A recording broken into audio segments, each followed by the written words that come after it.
हम इशारा करेंगे और इशारे में ही तुमको समझ करके इशारे में ही उत्तर देना है।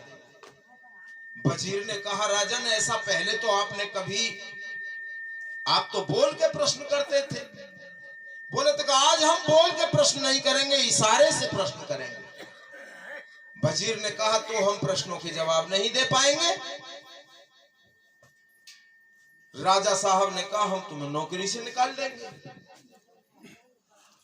वजीर साहब ने कहा नौकरी से निकाल दोगे तो मेरे तो परिवार का भरण पोषण इसी से चलता है। राजन कुछ तो विकल्प मेरे लिए होना चाहिए, तो बोलो क्या चाहते हो। मैं चाहता हूं 5 दिन का मुझे समय दिया जाए। राजा साहब ने 5 दिन का समय दिया। ठीक है, 5 दिन बाद आप हमारे प्रश्नों के जवाब देना। अपनी ड्यूटी कर वजीर साहब अपने घर वापस जा रहे थे तो रास्ते में उनका एक बालापन का दोस्त जो भेड़ और बकरी चराता था जंगल में, वो अपनी भेड़ें ढीर कर ला रहा था। उसने जो मलिनता देखी वजीर साहब के चेहरे पर, उसने कहा वजीर साहब आपके चेहरे पर मलिनता कैसे है? आप तो बड़ा चित्त प्रसन्न रहते थे लेकिन आज बड़ी चेहरे पर मलिनता है। वजीर साहब ने कहा भैया कोई बात नहीं है। कह नहीं कुछ तो बात है कि बात अगर मैं बताऊं तो तुम उसका समाधान क्या निकाल पाओगे यार। कहना फिर भी बताओ। कि राजा साहब ने 3 प्रश्न पूछने के लिए बुलाया कि हमारे 3 प्रश्नों के जवाब दो। तो आप तो कितने कितने प्रश्नों के जवाब देते हो, आप 3 प्रश्नों के जवाब क्यों नहीं दे पाए? कि दे इसलिए नहीं पाए कि वो इशारे में प्रश्न। तो यार इतनी सी बात के लिए परेशान हो रहे हो, जाओ कह देना उसके प्रश्नों के जवाब तो हम दे देंगे राजा के प्रश्न। वजीर ने कहा देख लो, अगर ठीक से जवाब नहीं दिए तो तुमको कोलू में पिलवा देगा राजा। की पिलवा तो जब देगा जब हम गलत जवाब देंगे। वजीर ने कहा फुल कॉन्फिडेंस में कह रहा भाई बड़ा, जाओ। दोनों अपने अपने घर चले गए। 5 दिन का समय पूरा हुआ तो वजीर साहब को कहां नींद आती थी। सुबह ही जाकर के कुंडी खटखटाई। अरे भैया है नुहा है पतो है आज तुम्हारे प्रश्नों के जवाब देने, भाई हमें याद है और चलो हम आ रहे हैं। अपनी भेड़ और बकरी लेकर के उधर ही आ रहे हैं और उसके प्रश्नों के जवाब देते हुए अपनी भेड़ बकरी ने ले जाएंगे। फिर कहा हम यहां वापस आएंगे। वजीर ने कहा यार बड़ा, वो अपनी जाकर के उस दिन तो दरबार में और ज्यादा भीड़ रहनी थी कि राजा साहब के प्रश्नों के जवाब देंगे वजीर साहब। दरबार खचाखच भरा हुआ था और वो अपनी भेड़ बकरियों को लेकर के आ गया। कोने में अपनी भेड़ बकरी खड़ी कर दी। राजा साहब ने कहा वजीर साहब आज तुम्हारा प्रश्न, हमारे प्रश्नों के जवाब देने का समय है, बोलो तैयार हो? वजीर साहब ने कहा आपके प्रश्नों के जवाब हम क्या दें, भेड़ पालक ही दे देगा। राजा साहब ने कहा तो उसको पेश किया जाए। भेड़ पालक सामने आया। राजा साहब ने कहा तुम हमारे प्रश्नों के जवाब दोगे? बिल्कुल देंगे।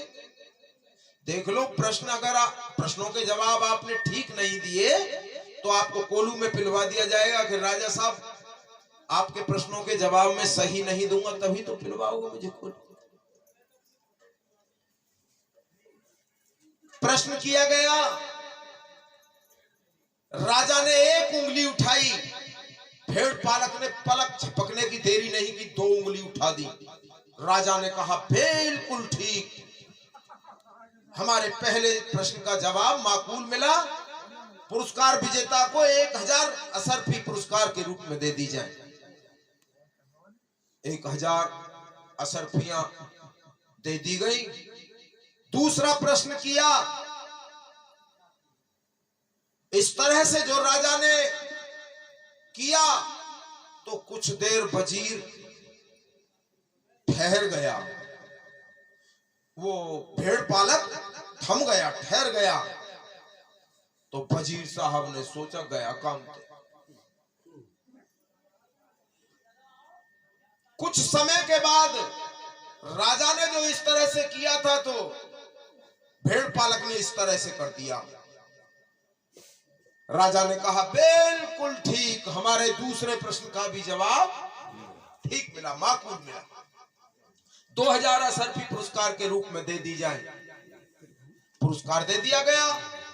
तीसरा जो प्रश्न किया महाराज जी थोड़ा तो राजा साहब ने जैसे ही ऐसे दोनों हाथ उठाए,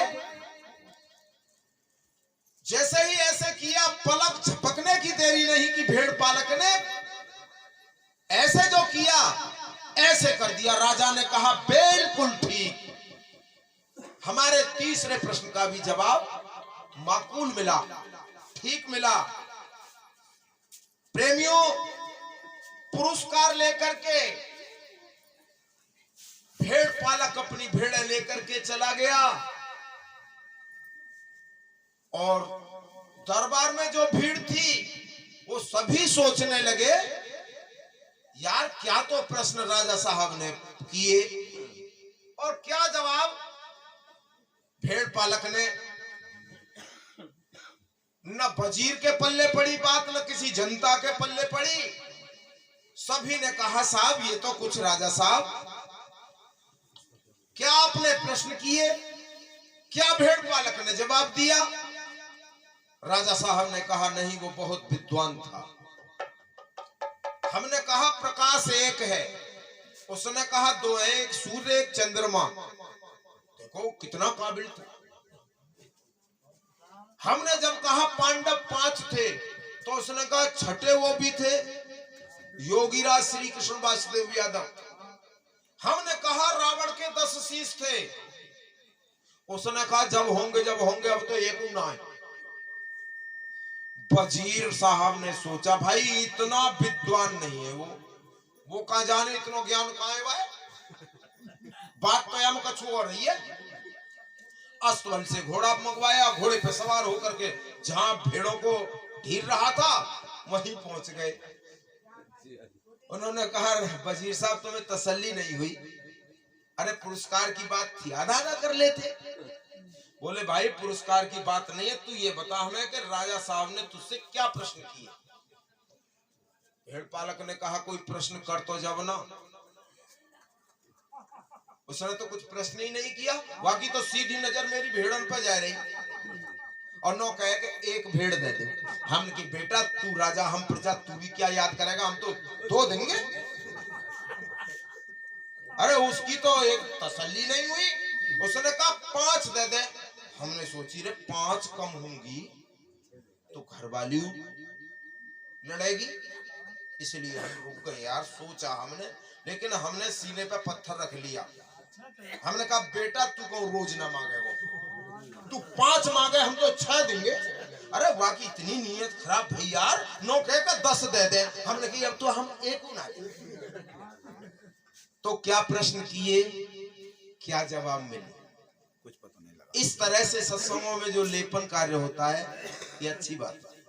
निर्णय होना चाहिए, सही होना चाहिए, है तो ठीक है, नहीं कल को फिर ये बात आएगी नहीं आएगी। इसलिए निर्णय होना चाहिए और नहीं होता है ये अज्ञान विषय है।